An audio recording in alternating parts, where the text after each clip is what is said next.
Bismillah. Bismillah. Alhamdulillahi wahdahu.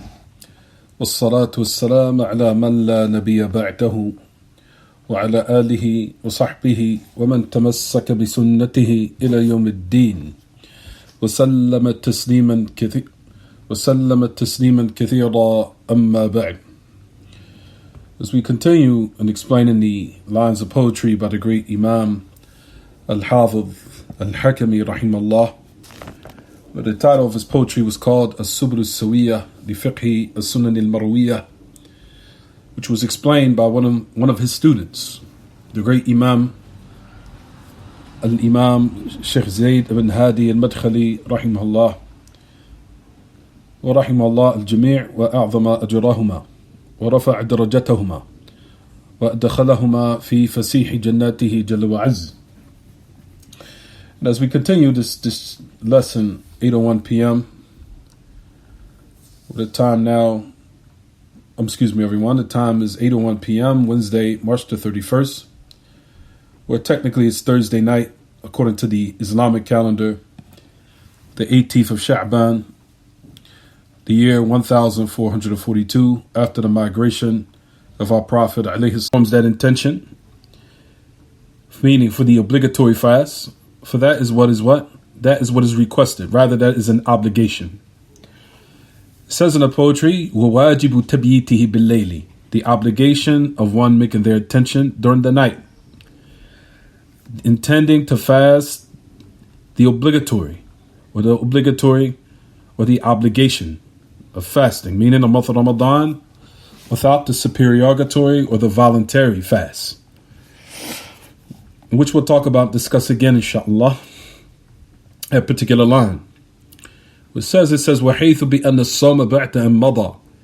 So then he starts to make a differentiation or distinction between an obligatory fast and a voluntary fast.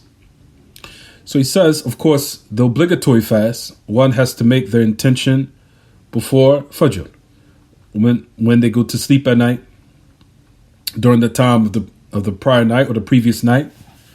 But the most important thing is that they make their intention, and we know its place is in the heart, and one does not have to verbalize it. He does not have to verbalize it, but the intention of fasting, the obligatory fast, has to be done before one falls to sleep. Then he brings the distinction between the voluntary fast and obligatory one, where he says in his poetry, he said, دُونَ النَّفْلِ وَحَيْثُ بِأَنَّ الصَّوْمَ بَعْدَ أَنْ مَضَى بَعْضُ النَّهَارِ صَامَهُ ثُمَّ قَضَى. He says, دُونَ النَّفْلِ, the distinction between the two. Then he says, whereas if a fast, if one started, and some of the day already passed, then one would fast, then they would make it up. What is he speaking about here? Now listen to the rest of the poetry. Then he goes and explains what is he speaking about and who he's speaking about. He said, وَمَنْ يَكُنْ شَرْطُ قَبُولٍ فُقِدَ أَوْ صِحَّةٍ ثُمَّ بِهِ قَدْ وُجِدَ. He said, whereas if the prerequisite of one's fast being valid has been lost, or it's not there, or if it's been or it's been lost. And with all this we're going to explain, it's going to be clear. He said, وَمَنْ يَكُنْ شَرْطُ قَبُولٍ فُقِدَ أَوْ صِحَّةٍ ثُمَّ بِهِ قَدْ وُجِدَ. He said, whereas the condition of it being accepted, if that's been lost, we're going to explain that, or validation, or being valid, then if it is found, such as a kafir or disbeliever, like during the day when they become Muslim, or similar to that, one who's a young child, and they reach the stage of puberty where one of the signs have become apparent, which is they have a wet dream. He said, likewise, dhul ighma, the one who was in a state of unconsciousness, or they were in a state of a ghaybuba, meaning they were in a state of consciousness, where their, of course, conscience was lost due to the fact of this medical state that they were in. And if they come, meaning if they're revived and they regain consciousness, then they made obligatory for them to fast the rest of the day. طيب. So all these lines we're going to explain again, so we could be clear on what the great Imam was speaking about. First, if we go back to the line just to break down everything. For number one, of course, like we said, in regards to the month of Ramadan, for one to escape khilaf, for one to exonerate and protect themselves from falling into difference of opinion, just make one's niyyah before you fall asleep at night. Before you sleep and close your eyes, one should make their intention. So if they wake up a little bit late, meaning a little bit after the time of Fajr, then their fast will still be valid, even though they did not eat the pre-dawn meal called sahur. So just to remove oneself from khilaf, then one should make their intention before they close their eyes during the nights of Ramadan or any obligatory fast, to make their intention. So then he goes on to say, Niyat Sawm al-Fard. And we already clarified that. The intention for the obligatory fast has to be made, besides the voluntary. The voluntary fast, you'll find that the great Imam Ibn Uthaymeen shed a little bit more light in this regard, as far as giving extra clarity. He said that the fasting that is voluntary breaks down to two types. He said you have the kind that have been specified in the Sunnah, such as Monday, Thursday, or such as Ayyam al-Bid, which is the 13th, 14th, and 15th of the Islamic calendar, or, for example, 6 days of Shawwal. 6 days of Shawwal. He said those type of specified fasts that have been prescribed by the Prophet ﷺ as something that should be done, as something that is voluntary, that's voluntary. He said those particular fasts, one should make the intention before Fajr, or make the intention in the night. Due to the fact that, for example, after one has completed Ramadan and they wanted to do 6 days of Shawwal, based upon the fact that we know that those 6 days of Shawwal, one has not fasted the 6 days unless they made the intention for the previous night. To say they have fasted 6 days of Shawwal consecutively or broken up, based upon the details that come in that regard, as far as fasting the 6 days of Shawwal, whether they should be consecutive or spread out. But we know that Ahl Ilm say that one could do it spread out throughout the month of Shawwal. But the point of the matter is it obligatory to make your intention before Fajr, or can one do it after the sun has risen? And as long as they did not eat or drink or consume anything that would break their fast, and they made their intention during the day, then would that voluntary fast be valid? That's what you'll find that the great Imam that he mentioned, he gave some details in this regard. He said those type of sunan, one should make the intention before Fajr for those particular types of what? Fasts. Those prescribed fasts, or those fasts that have been specified as something voluntary within the Sunnah. Something voluntary within the Sunnah. He says as far as an abrupt fast, that one just wanted to do it in the sun, for example, they pray Fajr, and then it was not something that was on their mind on that particular day. Meaning they didn't have the intention after Fajr to fast specifically. And then they might have changed their mind. And the sun has already risen. And they say, for example, just as the Hadee comes in Aisha radiallahu anha, he said, دخل علي رسول الله صلى الله عليه وسلم فقال لي هل عندكم من شيء وهل عندكم شيء وهل عندك شيء قال لا قال إني إذن صائم.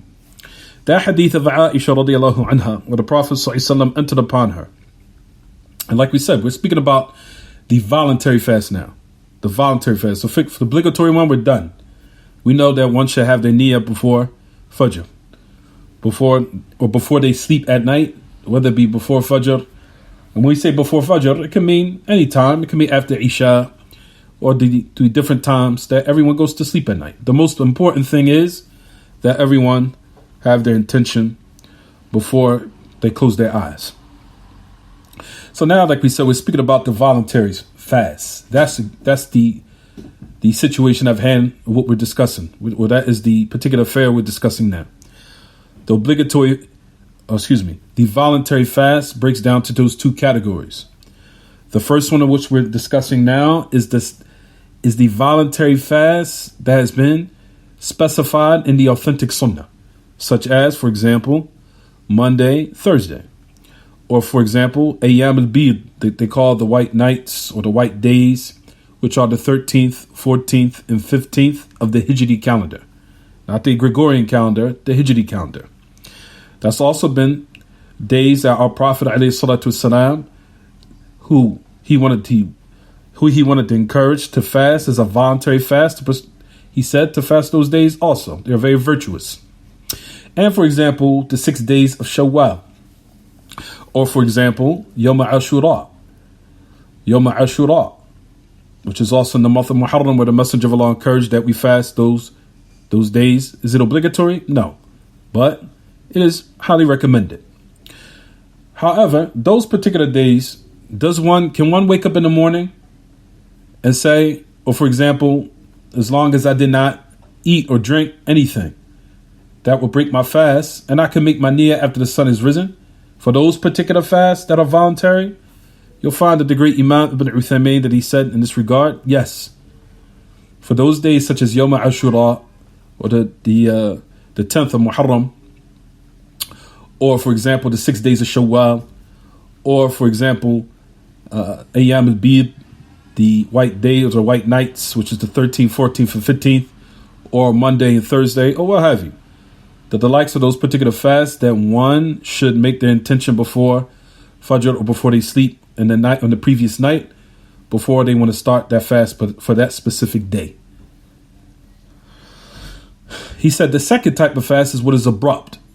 Like it's just something abrupt. It's not specifically that you're trying to now fast a specific sunnah that the Prophet ﷺ mentioned in his prophetic sunnah or fasting that particular day. You just wanted to do it just all of a sudden. For example, you woke up Sunday morning, you prayed Fajr, but your intention wasn't to fast yet.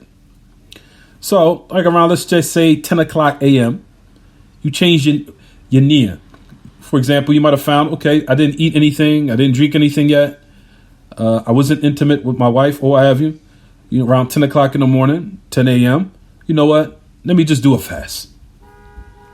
So you didn't eat anything that breaking the fast. You didn't take anything of the mufattirat, or such as the food, or such as drink, or intimacy, and the likes of that. Then here in this instance, one can now change their niyyah based upon the hadith of Aisha. The Prophet ﷺ said, "Hal indaki shay? Do you have anything to eat?" She said, "No." He said, "Inni idan sa'im." So the Prophet ﷺ said, "Now," he said, "I'm fasting." And the hadith said, he entered upon Aisha after the sun had risen in the morning. So the Prophet ﷺ wasn't fasting. He said, "Do you have anything?" She said, "No." He said, "Now I changed my niyyah to what? Fast."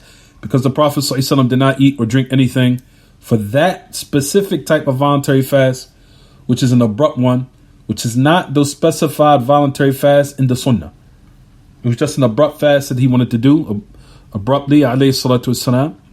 And then in the following days, it says in the hadith of Aisha radiallahu anha, فَجَاءَ في اليوم الآخر جاء غدا فأصبح وجاء دخل علي النبي صلى الله عليه وسلم فقلت له أهدي إلينا حيس فقال هل عندك من شيء فإني صائم فقالت له أهدي إلينا حيس فأكله عليه الصلاة والسلام.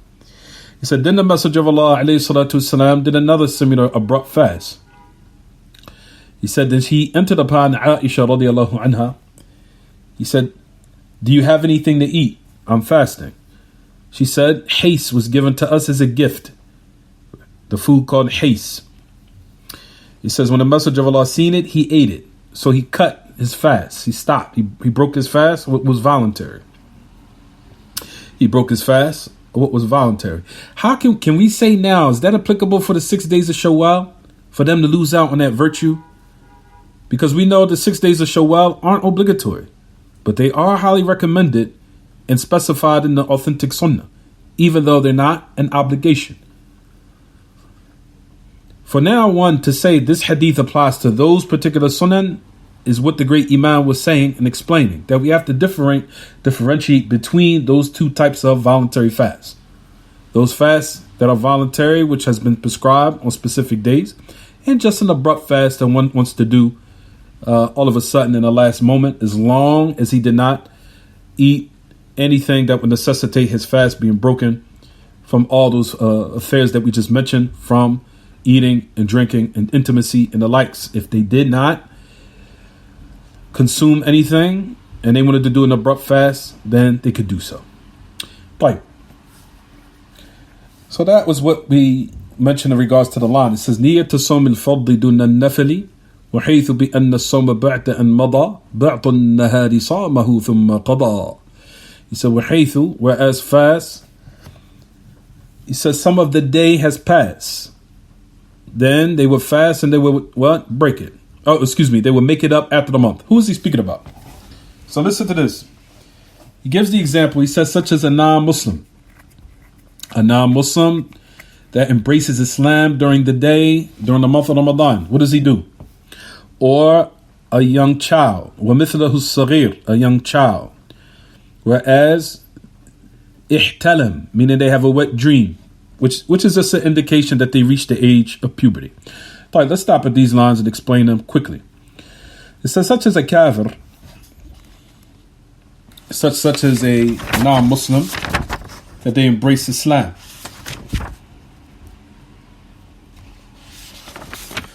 He says, you'll find that the non-Muslim that breaks Islam, or they embrace and enter the fold of Islam. What do? Do they not? Do they fast? Or do they not break their? Do they leave off that particular day? What do they do? Excuse me for one moment. Just I wanted to explain these particular details. Alhamdulillah. Right. So you'll find that the great Imam Al-Haafiz Al Hakamee, that he mentioned that if one was to embrace Islam, and they were in the day, or they were in the month of Ramadan, that they would have to fast the rest of that day, and then they would make it up after the month is over. Then he goes on to say, وَمِثْلِهِ الصَّغِيرِ حَيْثُ احْتَلَمَ. He says similar to that, a young child, whereas they have a wet dream. Then he says, وَذُو الْإِغْمَاءِ قُلْ إِنْ يَفِقِي أَوْجَبَ عَلَيْهِمُ الصِّيَامَ مَا بَقِي. To the end of it. Right. We mentioned the affair pertaining to the non-Muslim. The non-Muslim, during the day, of course, if they embrace Islam, before they enter the fold of Islam, they were not considered the people of those who were supposed to fast the month of Ramadan, because he's not from its people, meaning the people of Islam. So he didn't have to fast, and it would not become valid until he embraced the fold of Islam. So they've mentioned and say, as soon as he embraces the fold of Islam, then he will fast the rest of the day or what is remaining. And the one who's a young child. And they also bring details to say, similar to that is the one who's traveling, and they started the day off not fasting, but they entered the city, or the city of their residence, where they reside, meaning their travels are over, and they return. So what am I saying? Because we know once one is traveling, they do not have to fast the month of Ramadan. Oh, excuse me, they do not have to fast that particular day, of course, as long as they're still traveling, or the days they are traveling. It's not an obligation for the traveler to fast those days they are traveling. So let's just say now they're on their way returning to their residence. So now they enter the city. So once they enter the city, and during the day of Ramadan, do they have to now refrain from eating and drink until the sun sets? We say no. And we're going to say the reason why. And similar to that, the one who's what? The Muslim lady or the Muslim woman who what? Or the Muslim sister that when she becomes purified from her mens or postnatal bleeding, does not have to resume fasting after she becomes purified during the day. She does not have to complete her fast. We'll talk about that in a minute, inshallah. Even though that some of Ahl Ilm say that, but if you look to the evidences and proofs and study the different qawa'id of usul al-fiqh and fiqh, from the qawa'id of fiqh, you'll find that the affair is like what we just mentioned. And you'll find that the great Imam Ibn Uthaymeen, in this regard, he does give some great details of what we're just mentioning to distinguish between all these different people. He distinguishes between those who embrace the fold of Islam and, similar to that, the one who's youth or one who's young, the young child who has not reached the age of puberty yet. And he gives the examples of that where he breaks this down. And we're just going to give the example of this right now. So, it was asked the great Imam, he said in this regard, he said, أشرتم إلى الخلاف مساك الحائض والنفساء إذا طهرتا أثناء النهار فهل من يستدل بأن الرسول عليه الصلاة والسلام لما أوجب صوم عاشوراء أمر من كان أكل بعد أن أصبح بالإمساك استدلاله صحيح? He was asked the question. He says, you have made us aware of a difference of opinion in regards to the woman once she has become purified, and a woman who's on her postnatal bleeding after her pregnancy has become purified during the day, that they have to resume their fast. And that specific day, which they became purified within, or in that day. Meaning once they become purified during the day of Ramadan, then they have to complete it. But you'll find that Ibn Uthaymeen, the great Imam, he said, no, that's not correct. He said, and those who try to say, the questioner says, فَهَلْ مَنْ يَسْتَدِلْ بِأَنَّ الرَّسُولَ لَمَّا أَوْجَبَ صَوْمَ عَاشُورَاء. He said, for those who say that it is obligatory, that a woman has to complete her fast, even though she become purified, they use the evidence that said that the Messenger of Allah mentioned authentic narration, where those during the time where it was obligatory for the people to fast the day of Ashura, that he commanded of those who have already ate to now what? Stop and complete the day. So that was their evidence. To stop, for those who did not know, and has reached them the news, for them to fast the rest of the day that's remaining. He said that the Messenger of Allah in that particular hadith said, for whoever now has been eating for the rest of the day to what? Refrain from eating and finish off the day. He said, is this narration being used as an evidence correct? He said, so now he gives the details in this regard, and I think it's a very beneficial bahth. It's a very beneficial, long, detailed question he said in this regard.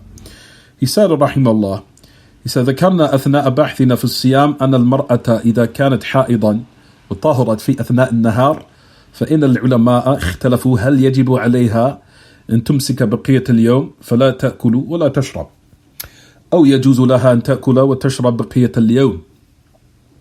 So he says, we mentioned during our research and fasting that a woman who's on her mens, if she becomes purified during the day, verily ulama differ in this regard.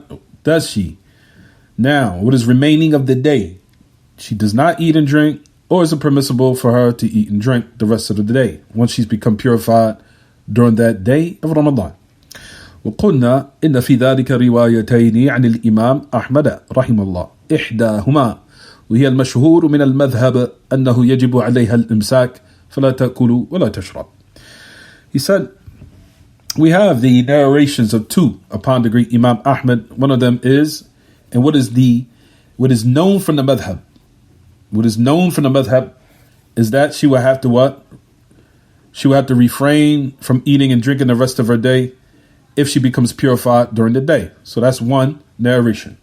The second one is, it is not obligatory for her to what? For her to fast the rest of that day or complete the rest of that day where she refrains from food and drink and intimacy. Of course, if the husband is able, we'll talk about that in a minute, because a person would say, type, how's the woman able? What would make the man allowed to do so? And I'll talk about that in a minute, because a person might say, how? And I'll give an example real quick. Let's just say a man was traveling and he comes home during the day. He completed his travel during the day, and he returned during the day of Ramadan at the night, in the evening time. So he comes within the city limits. So his travel's over. So, based upon that, or let's just say, matter of fact, let's get a little bit more daqiq. Let's just say he came, finished his travels an hour before Maghrib. So still a day of Ramadan. An hour before Maghrib. An hour before the sunset. So he's traveling in the morning. He completed his travel, let's just say the same day. Say about an hour or 2 hours before the sun sets. So he comes home and he finds that his wife has been purified of her mens. Is it permissible to be intimate with his wife here or not? The answer is yes. The answer is yes. He found that his wife or spouse was purified from her mens, and she made a ghusl.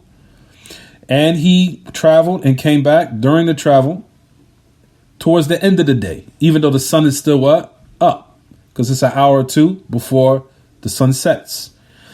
Because he started his day upon the rukhsah, and that's the thing we wanted to discuss. And his wife, like we said, she became purified from her mens during that same day. Here, a man can be intimate with his wife. So that's an example of what I just mentioned. Because I know certain people say that's impossible. How's she purified? She can have or be intimate with him, but how can he be intimate with her? Here, in this instance, this is an example of that. Fine.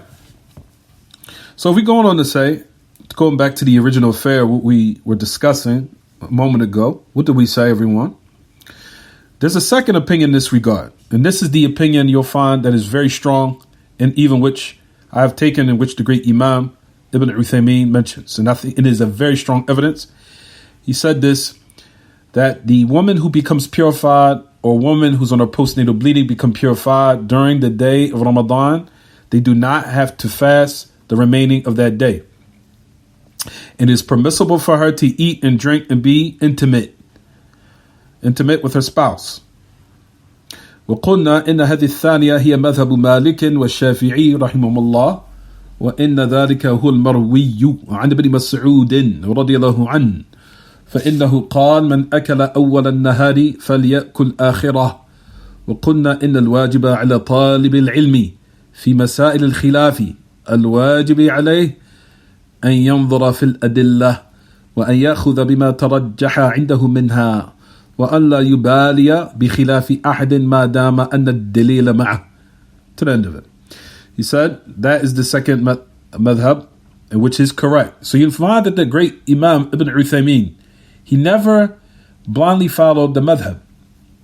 Anything that the dalil, with the evidence and proof that has been established in the Kitab and Sunnah, and what was the affair of the Sahaba who had that evidence from the Prophet ﷺ, they will follow that. And you'll find that the great Imam Ibn Uthaymeen did the exact same thing. So notice that the correct position was from the position of Imam Malik and the Imam Shafi'i and those great A'imma. Why? Because the evidence in this particular affair was with them. He said that's also been related upon the great Sahabi Abdullah bin Mas'ud radiyallahu anhu, where Abdullah bin Mas'ud said, "Man akala awwal an-nahari falyakul akhirah." Whoever eats on the first part of the day, let them eat the last part. Meaning, of those who it was permissible for them to start off the day by eating and drinking, meaning from those who had the permit to do so, from those who travel, from those who are traveling, or those who are sick, or those who are in a state of major impurity from the women who are on their mens and the women who had postnatal bleeding after a pregnancy. So if they start off the first part of the day from eating due to that permit that has been legislated in the Kitab al-Sunnah, then they can eat and drink the rest of the day, even if the mani', or even if the affair that now they wanted to take as a permit to leave off fasting on that particular day is over.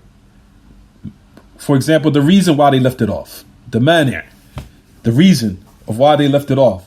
For example, traveling, your travel's over. So you came back at the last part of the day, so you don't have to fast now. You don't have to fast even though you reached the city limits again.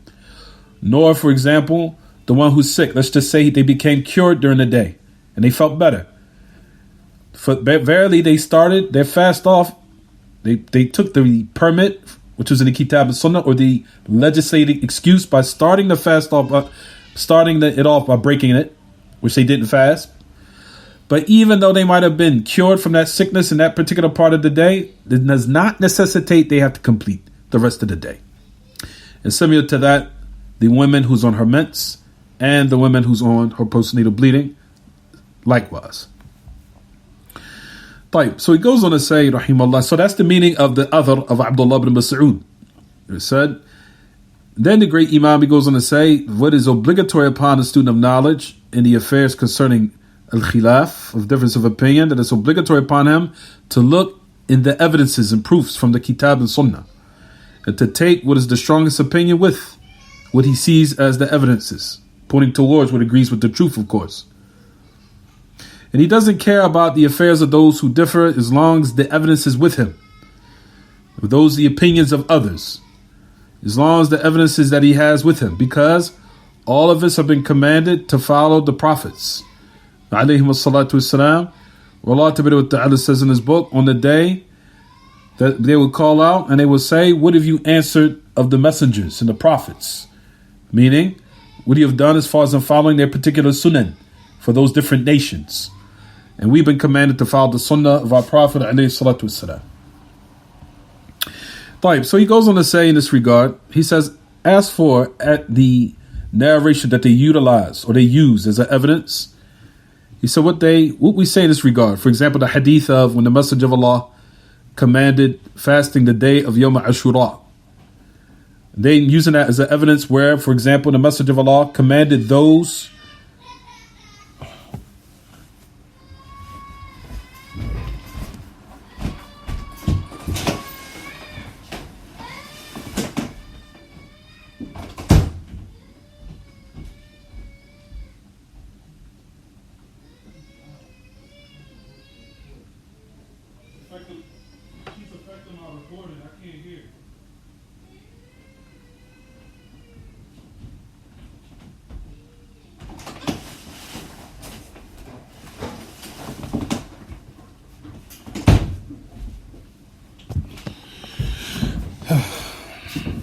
and in this regard, we say, as far as the hadith of Yawm Ashura, where the Messenger of Allah alayhi salatu wasalam, that those who he commanded to complete the rest of the day, when the affair reached them that they were supposed to fast, and then he commanded them, whoever were eating, to refrain and just to complete the day by fasting.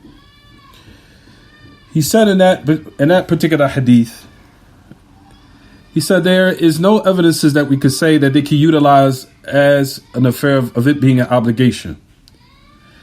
Because he said on the day of Yawm Ashura, he said there's a difference in the affairs concerning fiqh. There's a difference between what they call zawalu mani' wa tajaddud wujub. Now this is the affair I want everyone to be attentive of. The affair that I want everyone to focus on or focus in on here.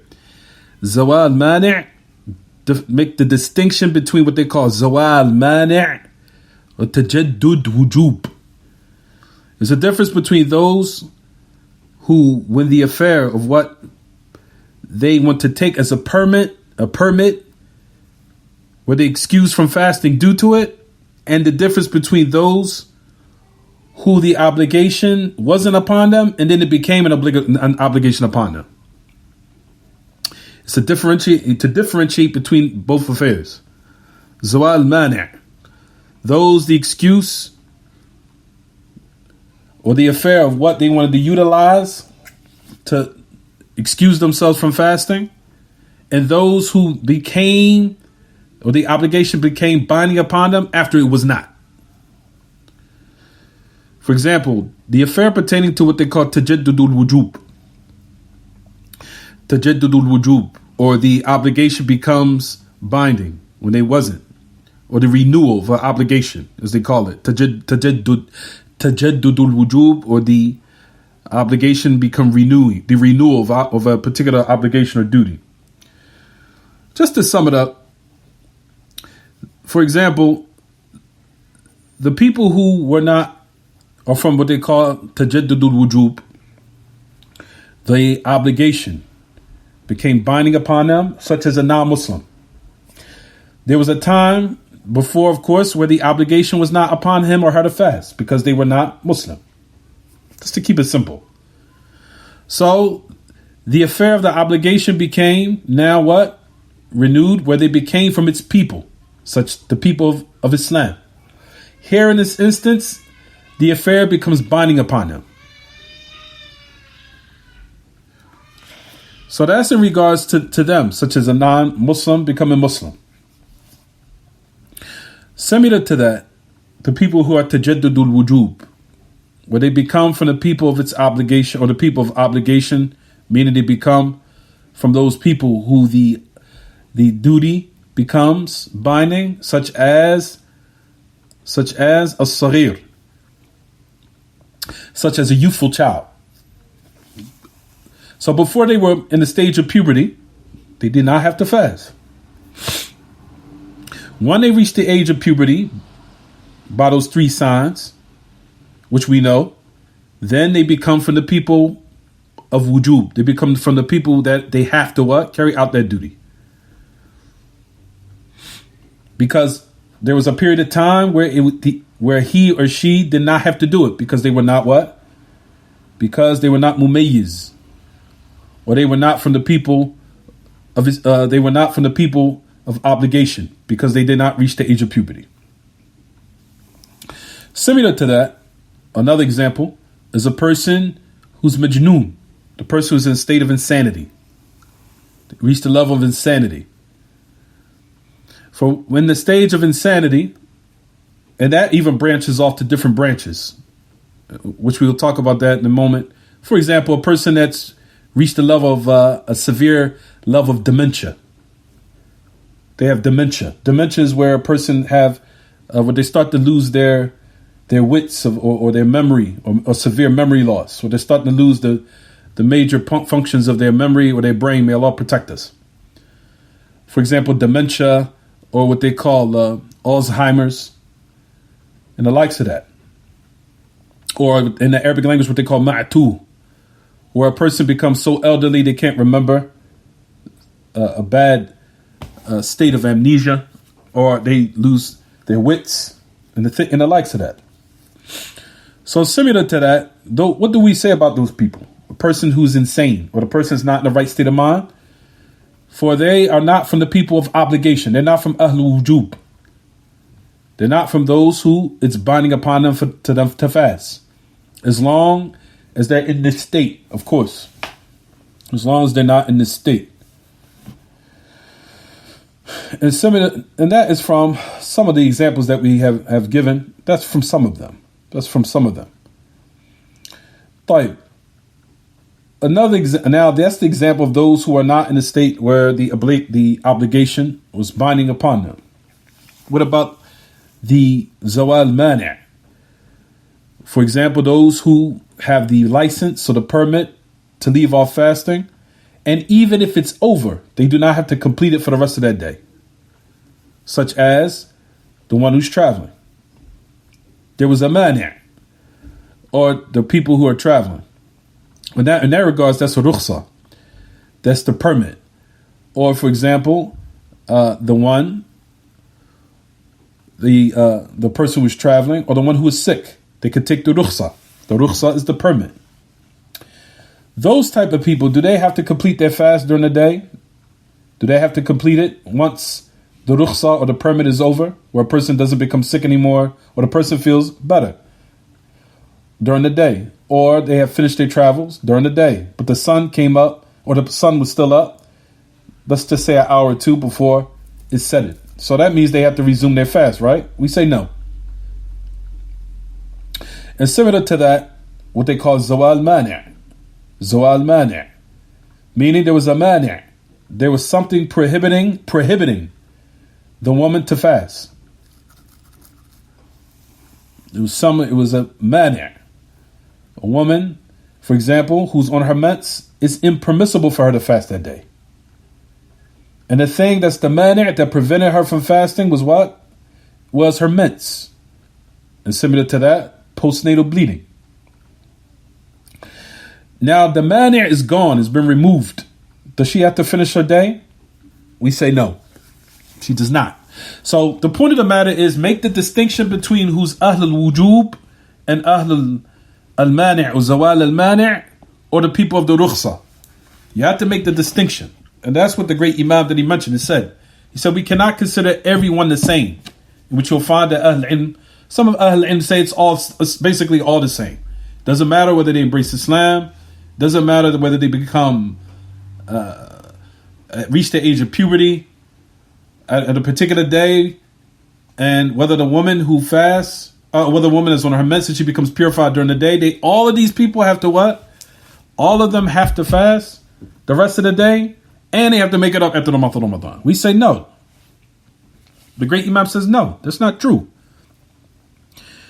He said, due to the fact, he said, what's the benefit of them fasting in regards to the people of the mani', the people, the woman that's on her message, she becomes purified during the day, and the one is on a postnatal bleeding after the pregnancy, and let's just say that a specific day of Ramadan, she becomes purified. He said it wouldn't make any difference for them to what? Continue the day of fast, because there's no reward for it, because they didn't what? Fast the whole day of Ramadan. And they would still have to make it up after the month? He said, no, we don't say that. He said, because the origin, also bara'at al-dhimma. The origin is that the responsibility, they're free from it until what? Until there's evidence to say that they have to do it. He said, for that reason, we say that these type of people, such as the woman who's on her mens, or the one who is sick, and they became better during the day, or they finished their travels during the day, or what have you, there's no benefit in them fasting whatsoever. He said, there's no benefit. He said, la fa'ita li siyamihim. There's no benefit for them fasting, or them leaving off their fast, even though they should take in consideration those who are fasting around them, if they decided to eat and drink on that particular day due to those permits, or due to the mani', or due to those particular affairs that we just mentioned in regards to them. If they wanted to do that, they should take in consideration who's around them who are fasting. But do they have to leave it off, where they have to complete the day fasting, even though they became purified? We say no. We say what? We say no. He said, in regards to those, similar to that,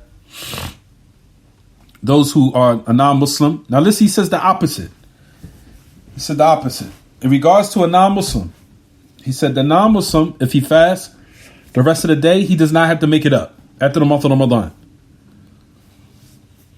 He says if he embraces Islam, he fasts during the day, fasts the rest of the day that's remaining, then he doesn't have to make it up.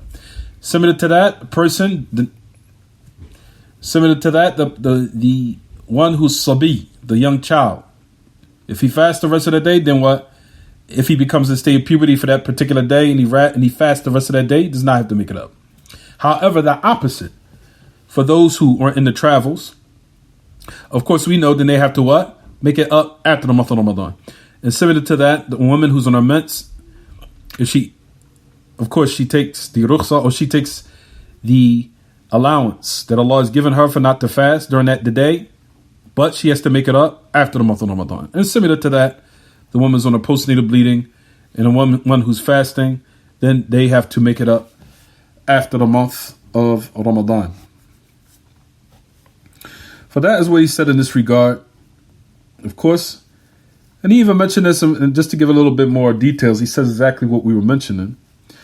He says, فَإِنَّ هَذَا تَجَدَّدَ لَهُ الْوُجُوبِ. He just mentioned exactly what we're saying. He said, فَإِنَّ هَذَا الَّذِي أَسْلَمَ تَجَدَّدَ لَهُ الْوُجُوبِ. The one who became Muslim has now become from the people of obligation, or the people of those duties are binding upon. He said, وَنَظِيرُهَا أَيْضًا مَا لَوْ بَلَغَ الصَّبِيُّ فِي أَثْنَاءِ الْيَوْمِ وَهُوَ مُفْطِرٌ.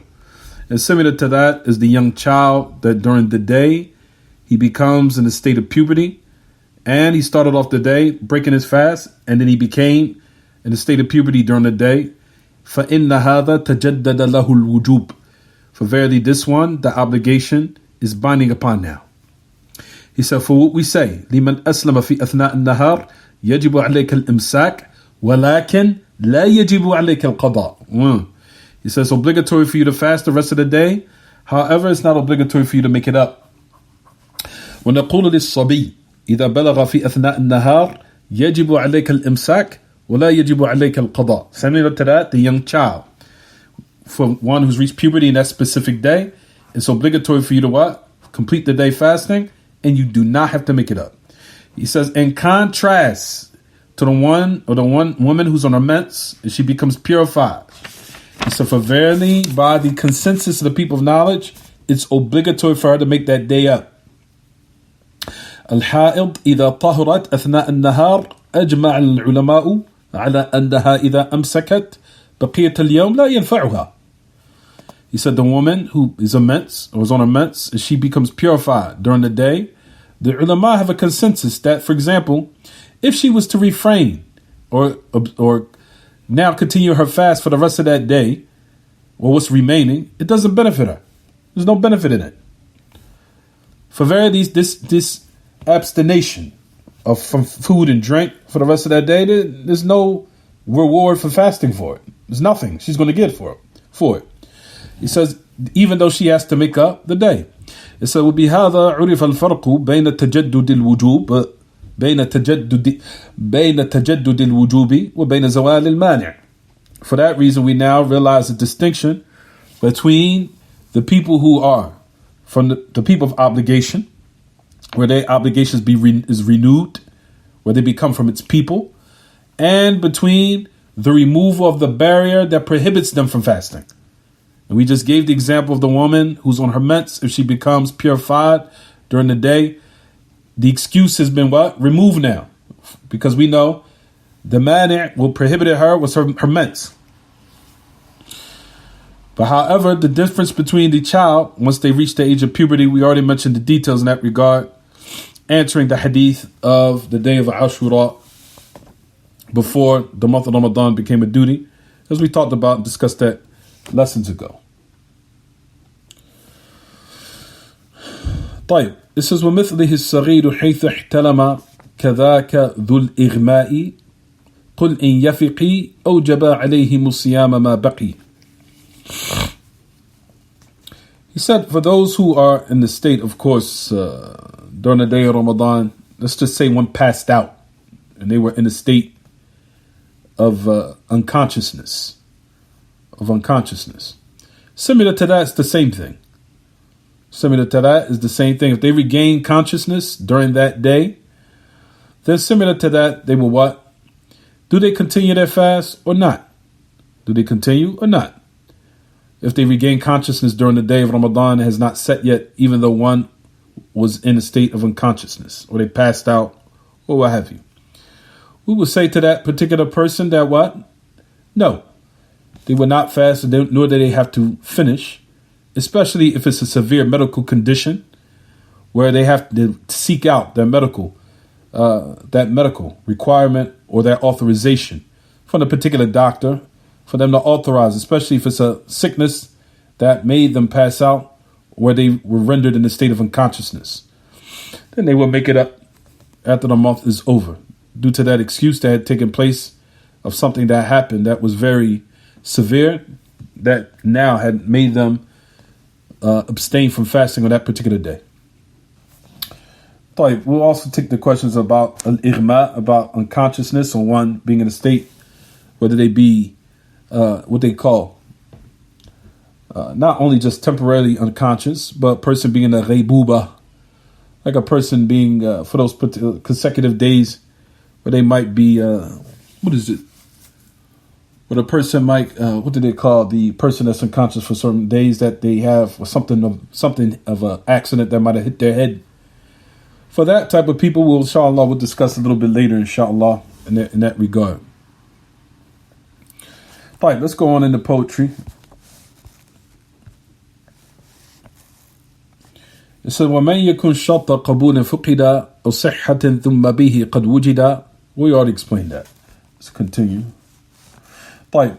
Now he goes on to discuss باب فضل السحور وتأخيره وتعجيل الفطر. Then he starts to speak about the pre-dawn meal and the pre-dawn meal that is eaten before Fajr, and hastening and putting off, or the adab in regards to sahur, which is to what? Make it as close as one can before the time of Salatul Fajr. And for one to hasten the what? The fitr. Of one breaking their fast to what? To hasten it. So he goes on to mention in his poetry, he says, وَالْفِطْرُ وَالسَّحُورُ فِيهِمَا أَتَى فَضْلٌ عَنِ الرَّسُولِ نَصًّا ثَبَتًا قَوْلًا وَفِعْلًا آمِرًا مُرَغَّبًا فَلَا تَكُنْ عَمَّ ارْتَضَاهُ رَاغِبًا ثُمَّ السَّحُورُ صَحَّمَ اللَّيْلُ بَقِي وفات بانشقاق فجر صادق وبالغروب الفطر حل فاعلمي ولا تؤخر لظهور الأنجم وسن في الإفطار أن يعجل أو يعجل وأخر السحور نصا أنجلا. We'll stop here inshallah after we explain these lines and translate them, then we'll stop inshallah.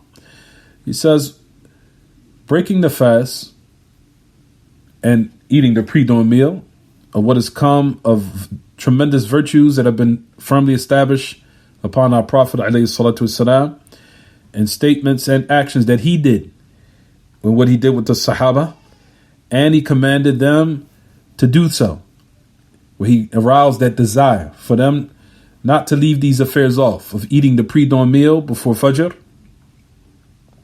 and also hastening the breaking of one's fast. He said, فَلَا تَكُنْ عَمْرَ التَّضَاهُ رَاغِبًا.